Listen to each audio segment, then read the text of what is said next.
This is chapter 9 from your radiographic physics and imaging book.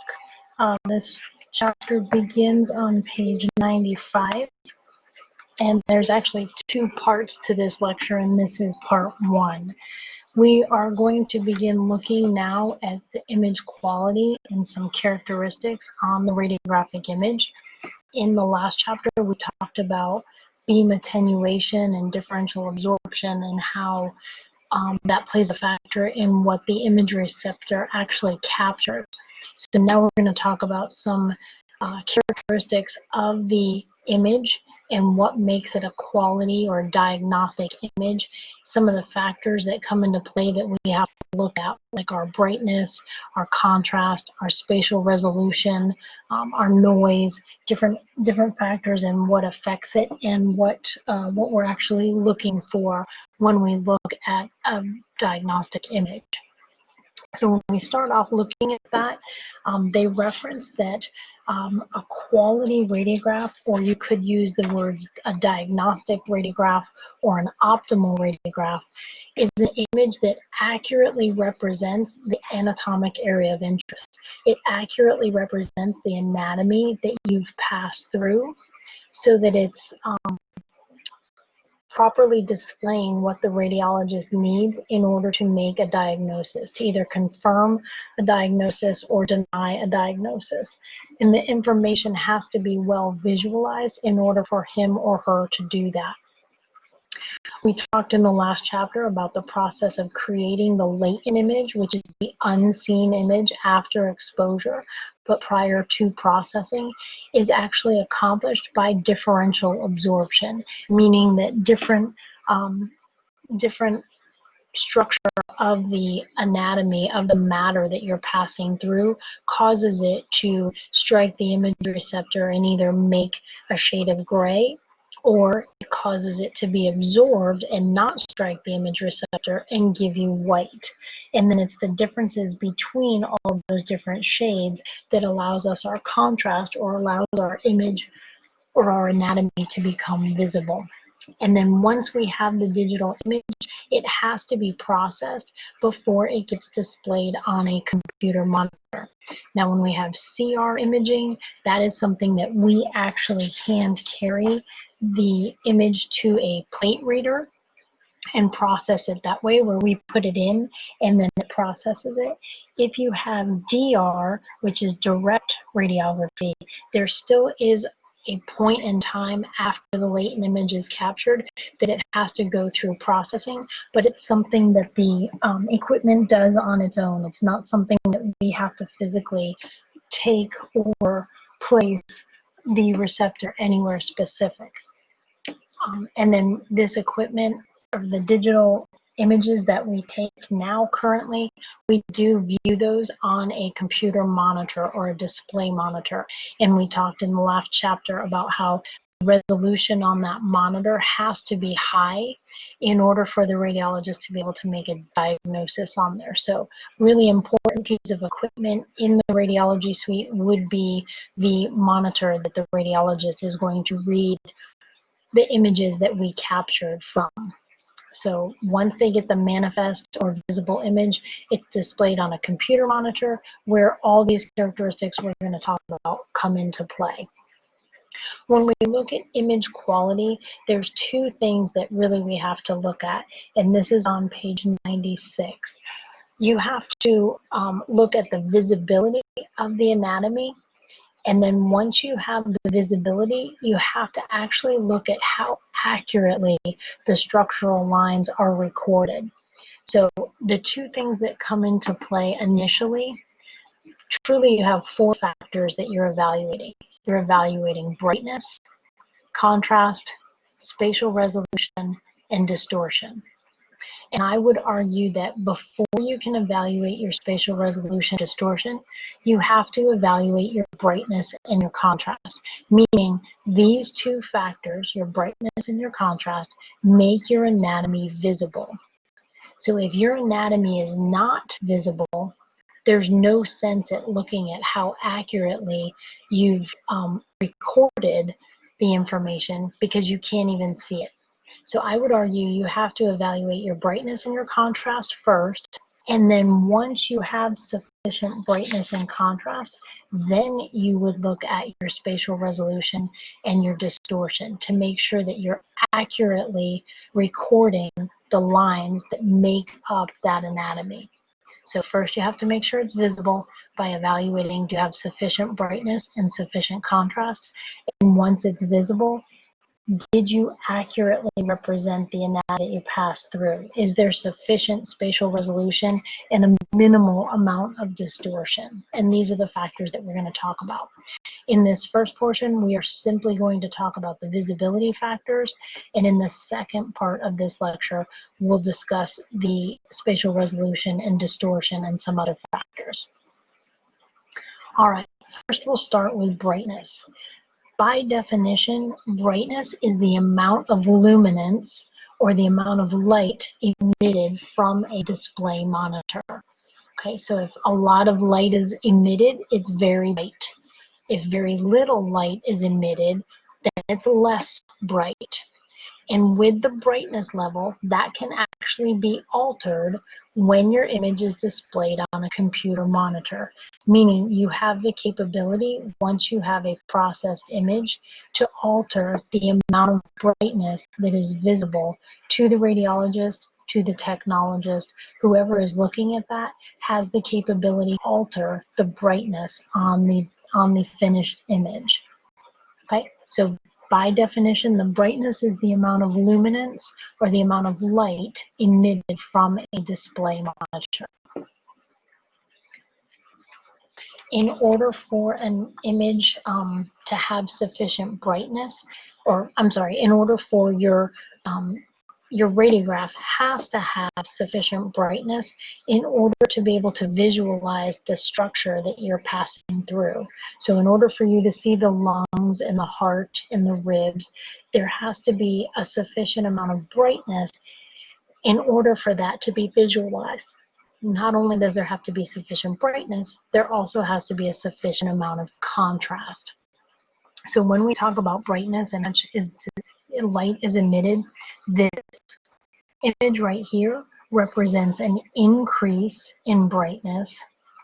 This image here represents a decrease in brightness, meaning this one is very bright, very white, kind of difficult to make anything out other than the outline of the bone. This happens to be the femur. This is the tibia. This is the fibula. You can't even see the patella on here just because it is so bright. And this is actually a right femur, right tibia, and right fibula. This image over here, there is decreased brightness, meaning it is not very bright, not very, not able, I shouldn't say, you actually can see more information on this image than you can on this image because this one has been properly penetrated. This one, I would argue, does not look like it's been properly penetrated. You can't see trabecular patterns in the bone. You can't really make out anything with the bones other than they are bright white. So this radiograph, I would argue, has excessive brightness, meaning it's too light. It has not got a sufficient amount of brightness. So this particular image correlates on page 97 to figure 9.3. So this image has excessive brightness. You could also say that this image is underexposed. And you could also say that it's too light. So it's too light, too bright, has excessive brightness, and or it's underexposed. All of those descriptions would be accurate for this particular image. This image over here, this is figure 9.4, and we could argue that with this image, it is overexposed, or it's too dark. It has insufficient brightness, meaning it doesn't have enough brightness. So this would be like image 9.4, and you could say that this is overexposed. We said this one was underexposed. This has insufficient brightness. This has excessive brightness. This one's too dark. This one is too light. But when we look back at the picture on the previous slide, this one is actually a sufficient amount of brightness.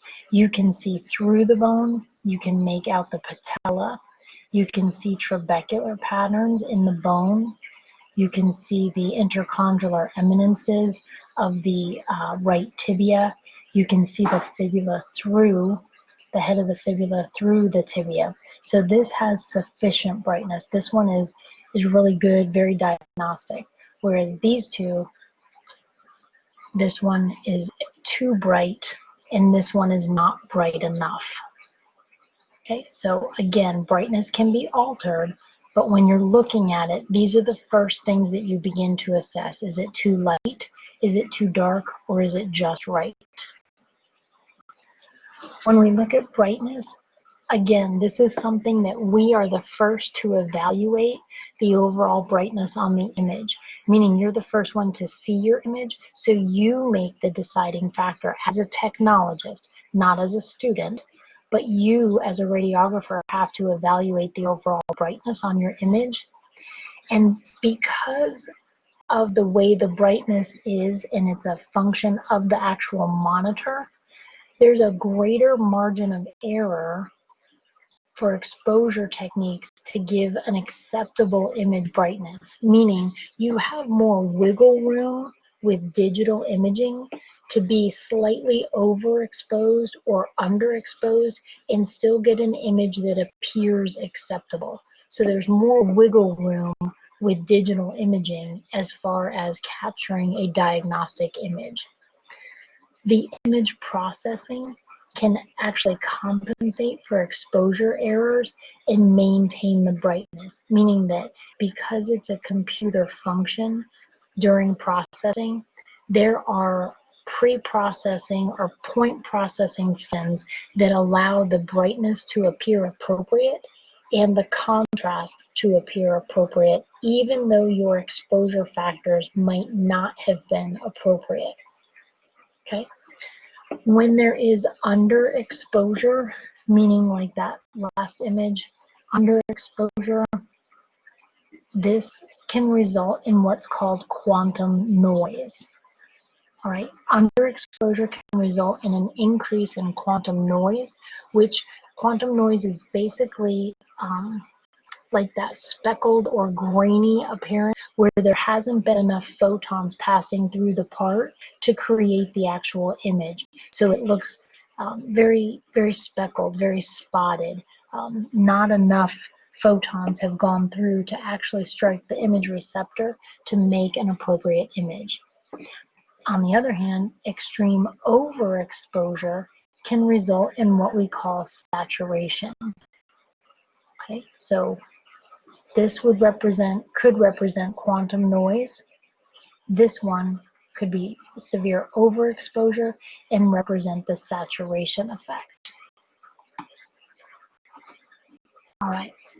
Also, when we look at brightness, they tell us, like in these two pictures of the thumb, which are on page 91, picture A has sufficient exposure, meaning typically when you look at a radiograph, you should be able to see bone trabeculi, like the little lines in the bone. You should be able to see soft tissue. You also should be able to see a marker. You should be able to visualize anatomy. But if we look at this, we don't see any soft tissue in this. This image was extremely overexposed, and the quality of this image has been degraded because it's reached what is called saturation.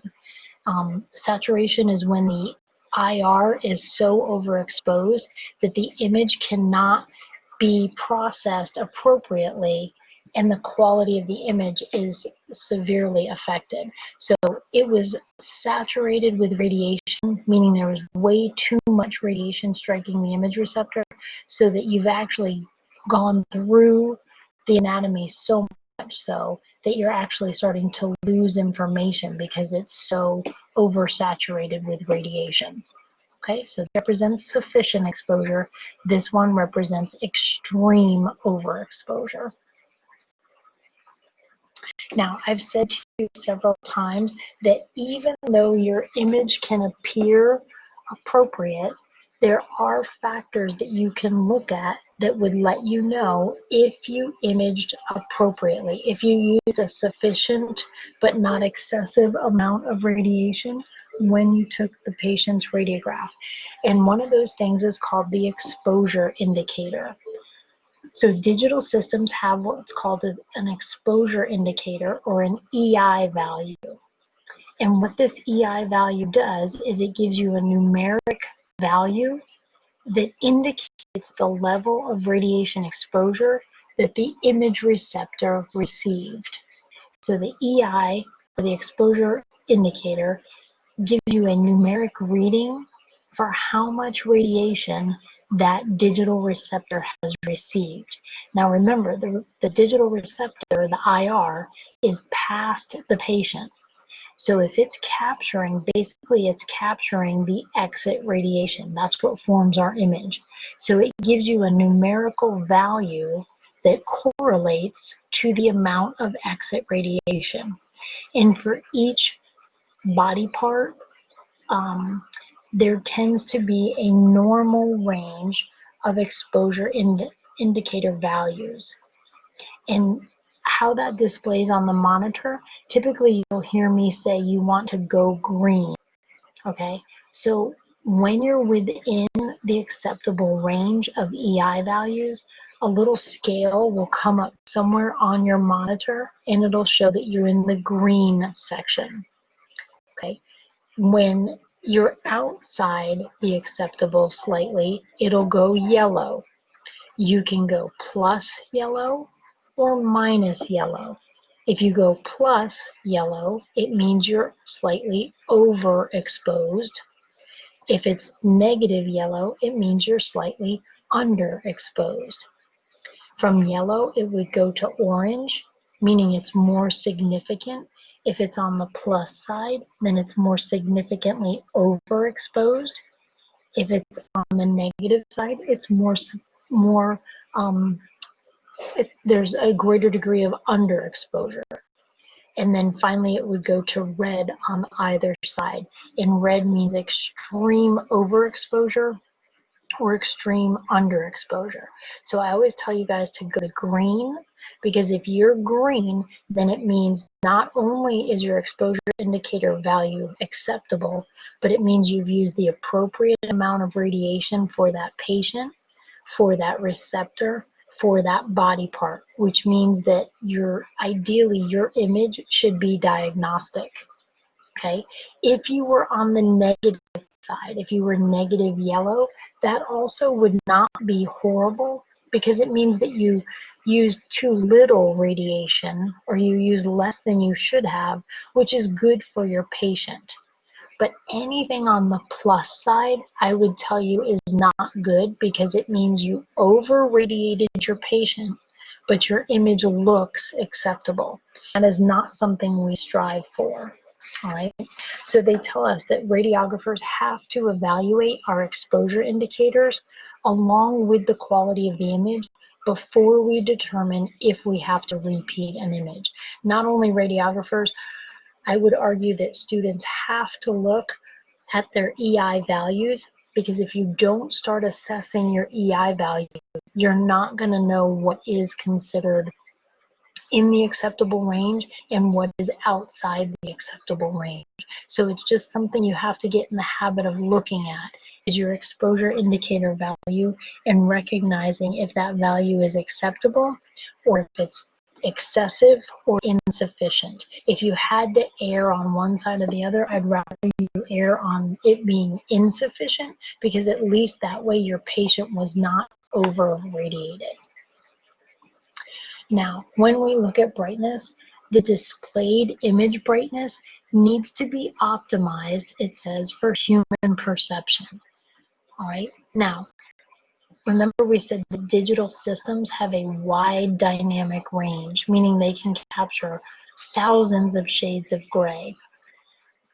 So what we have is called the window level, And the window level actually sets the midpoint of the range of densities or exposures that are visible on the image. So the way that we can adjust brightness is by adjusting the window level. All right, and we'll continue to look at that. When we raise the window level and we move it towards a higher pixel value, it decreases the overall brightness on the display monitor. So when we raise the window level, you get less brightness. Okay, so you raise the window, you decrease the brightness on the display monitor, and if you lower the window level, yeah, that totally doesn't make sense with what I just say. When you raise the window level, you decrease the brightness. That should lower the window level, you increase the brightness on the display monitor. I will fix that by the time you guys listen to this. I will fix that slide so that it reads correctly. So the second one should read that lowering the window level increases the brightness on the monitor. Okay, so lower the window level increases the brightness, raise the window level decreases the brightness. And I will fix that slide before you guys actually listen to this lecture. So window leveling is how you adjust the brightness on the monitor. And window leveling is considered a post-processing tool. Meaning, once you've seen the finished image, you can adjust the window level, which means you're altering the brightness on the display monitor and affecting how the image actually looks. Okay, so just one more time, when we look at the brightness, if you raise the window level, you decrease the overall brightness. And if you lower the window level or decrease the window level, you increase the brightness on a display monitor. All right, and that is the first factor that we looked at to see if there is visibility of the anatomy. The second factor that comes into play in order to make sure our anatomy is visible is contrast. And contrast is the differences in the brightness levels that are visible to the eye. Okay, so contrast is the visible differences between the brightnesses that make things stand out. And we have to have differences in these brightness levels in order to differentiate among the different anatomic tissue. Okay, like this particular image here, there are no differences in brightness levels. It's basically the same homogeneous shade of gray. There is no contrast here. Okay, it all looks the same. It all appears the same shade of gray. Nothing really stands out in this. So there's a lack of contrast in this particular image, and this image is actually figure 9.8 on page 99. And then if we look at figure 9.9, where we have the differential absorption that takes place, in order to differentiate among the different tissues in the body, there has to be a visible difference in the brightness levels, and that is our radiographic contrast. Like, how can we tell that this bone right here is a bone? How can we tell that that is a clavicle? How can we tell that that's most likely a paper clip or some kind of piece of metal? There's a circle here of something, and then there's some kind of almost looks like a graph or some kind of screen, some kind of mesh. Can also make out that something is over here. How can we tell? Because there's visible differences between the brightnesses or between the exposure. There's a difference between right here and right here.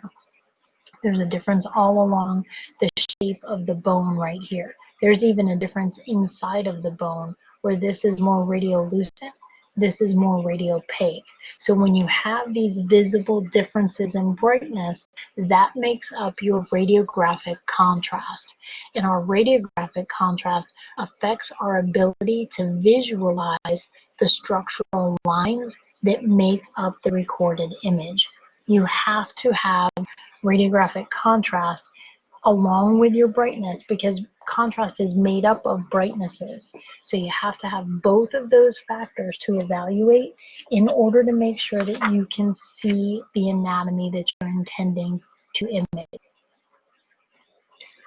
When we look at contrast, basically radiographic contrast is a result of multiple factors. One of those factors is subject contrast. Okay, you have to look at the anatomic structure. You have to look at also the quality of the radiation, the capabilities of your image receptor, the processing that takes place. So one of the first things we had is subject contrast, and that is the absorption characteristics of the tissue that you're imaging and the quality of the beam. Meaning if there's any difference in the tissue thickness or the density of the tissue, the atomic number of the tissue, all of that goes towards the subject contrast, meaning your patient. Your patient is going to be composed differently. I mean, different patients will have different amounts of muscle versus adipose tissue. Different patients will have more dense anatomy. Just their composition in general will be different, which affects the subject contrast. And in order for that, because your subject contrast is different, it'll make your radiographic contrast appear differently as well. Okay? And the quality of the X-ray beam also will affect how it attenuates in the tissues. So when we evaluate the radiographic quality by looking at the contrast, they reference that it's more subjective than evaluating brightness. Now, what does that mean? It means that most people, most lay people, could look at an image. Like if we put up this image for someone who had no knowledge about radiology, most people could say, wow, that's really, really light, or that's really bright. And other people could go, wow, that's really dark. That's not very bright at all. There's a lot of darkness in there. Brightness is fairly easy for most people to recognize. But when we start talking about contrast, this is definitely something that is way more subjective, meaning it's up to individual interpretation as far as if the contrast is acceptable or not. And realistically, it's not so much you and I that have to appreciate and accept the contrast. It's pretty much the radiologist's discretion as far as if he or she finds the contrast acceptable. Because when we image body parts, when you take positioning classes, we teach you like how do you make that image, where do you center the primary beam in order to capture that image, what anatomy has to be included in that image, what the anatomy look like in that image. Should it be a high contrast? Should it be low contrast? Should there be a lot of brightness or not a lot of brightness? Like we teach you to learn what a diagnostic image looks like, and then you compare everything you do to that diagnostic image, like mentally you compare it to try and capture the best possible image for that patient and the radiologist. So contrast is way more subjective. Brightness, not so much. Brightness is pretty straightforward. All right, when we look at contrast, if we look at the chest, okay, and this is on page 99, the chest is made up of tissues that vary pretty significantly in how radiolucent they are. Like we have air in the lungs, the heart is actually muscle, and then you have bone in the thorax. So you pretty much have air, fat, and bone, okay? So this ends up creating high subject contrast because the tissues attenuate the beam very differently compared to the abdomen, okay? Why? Because you've got air-filled lungs, you've got fat, and then you've got bone. And you also have muscle, like with the heart. Okay, so that contrast, you pretty much get white, gray, and black. All right, when we look at an abdomen, though,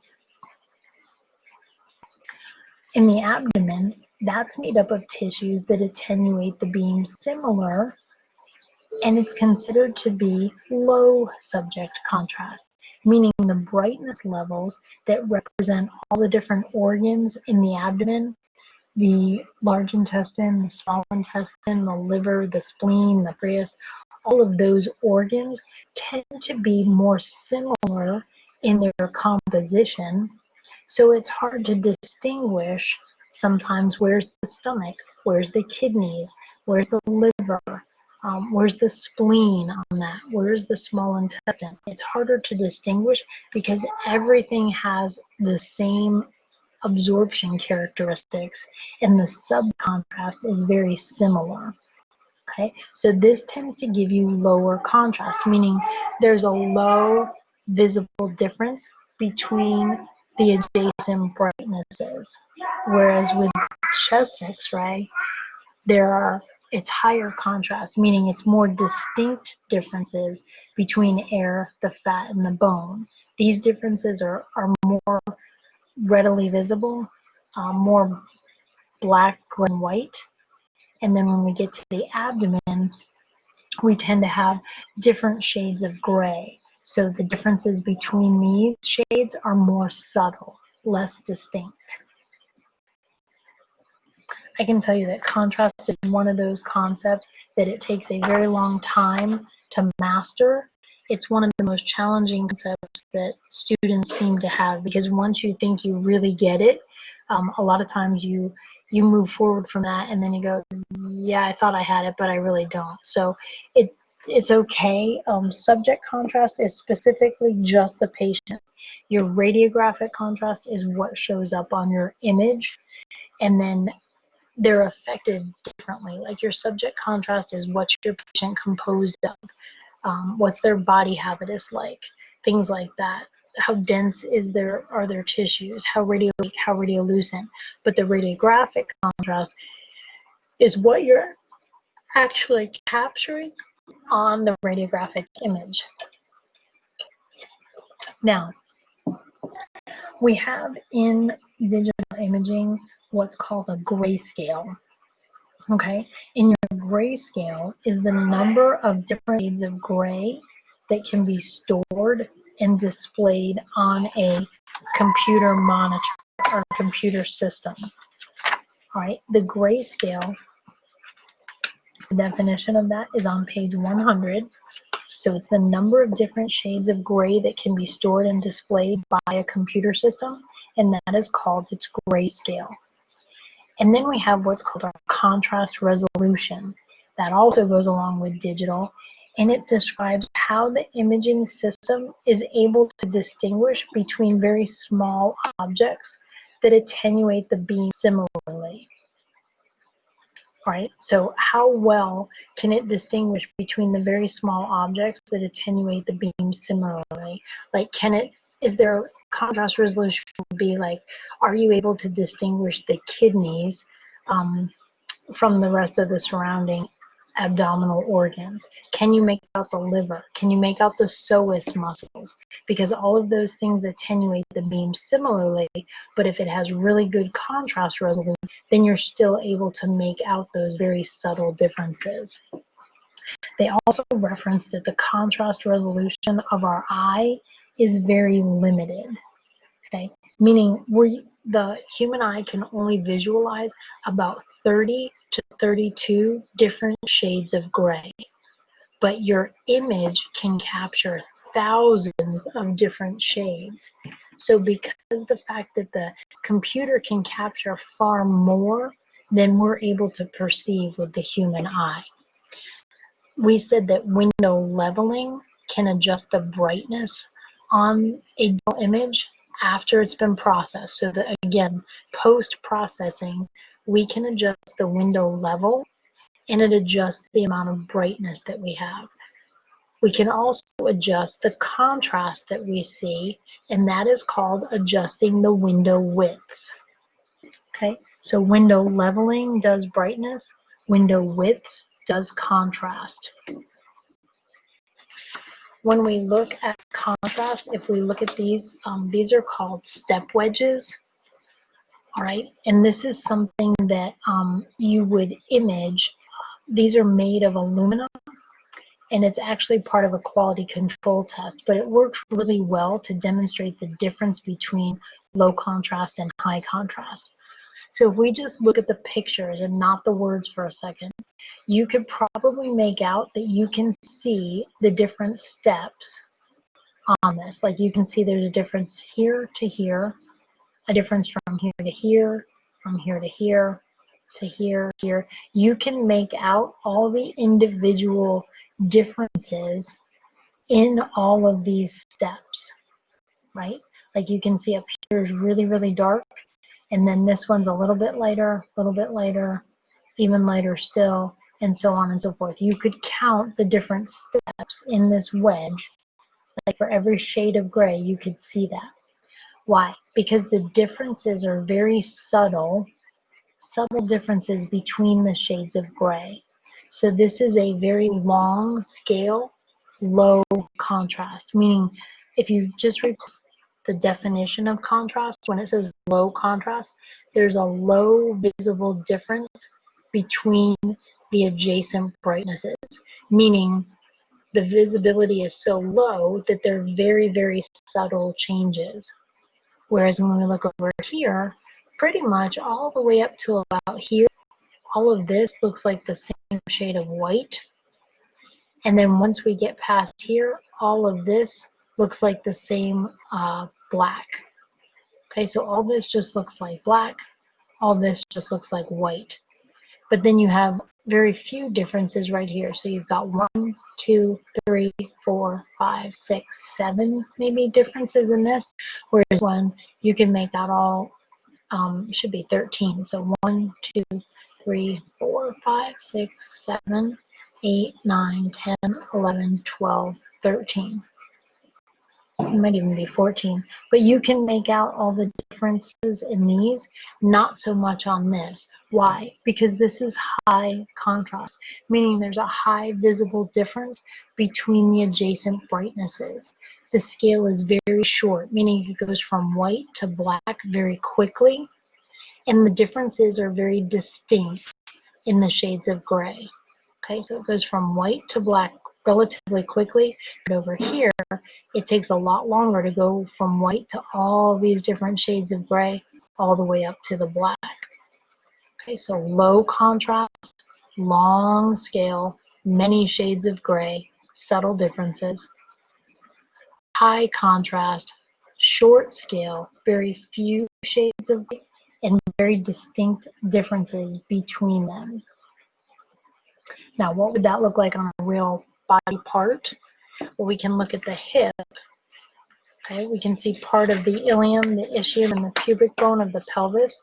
We can actually make out the right side of the pelvis here. We can make out the right femur right here, right hip joint, ischium right here, pubic bone, and ilium of the pelvis. You can see the sacrum here. Okay, you can see it in actually both, but this one exhibits high contrast, meaning there's a large visible difference between the adjacent brightnesses, meaning this is dark, this is probably what I would call gray, this is white, so white that I can't even make out the femoral head from the acetabulum. So if I was able to pull out each shade in this, there wouldn't be that many because there's a lot of white, a little bit of gray, some black, but it goes from white to black relatively quickly. Whereas in this image, this is relatively low contrast, meaning the visible difference between the adjacent brightnesses is far more subtle. There's a lot more shades that you could actually pull out of that image, And you can't really, again, I mean, it's hard to distinguish much because everything is the same relative shade. So neither of these are very good. They're just showing you what the difference is between high contrast and low contrast with regard to actually looking at the anatomy. All right, now, as far as window width, that is the adjustment that we make to change our scale of contrast. Again, this is a post-processing technique, meaning we can do this after we've seen our final image. We do have the ability to adjust the brightness and the contrast of that final image. We do, the radiologist does. Some facilities won't allow you to make those adjustments just so that the radiologist see the raw data that you took. Some places will let you make minor changes to that. But when you increase the window width or you have a wide window width, that means that you have lower contrast. Why? Because you have many more shades of gray when you make the window width wider. So you have far more shades of gray when you have a wide window width, and that yields low contrast. When you have a narrow window width, hang on one second.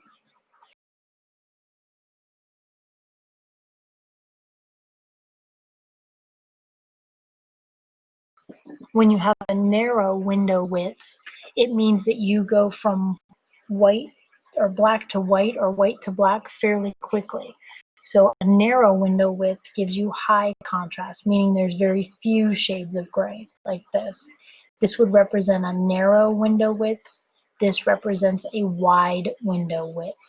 And if you, I mean, to me, I always think if something's wider, then it's there's more distance from side to side, and I always imagine each of those, the gap in between is full of shades of gray. So if I spread out the gap or I make it wider, there's more shades of gray that fit in there.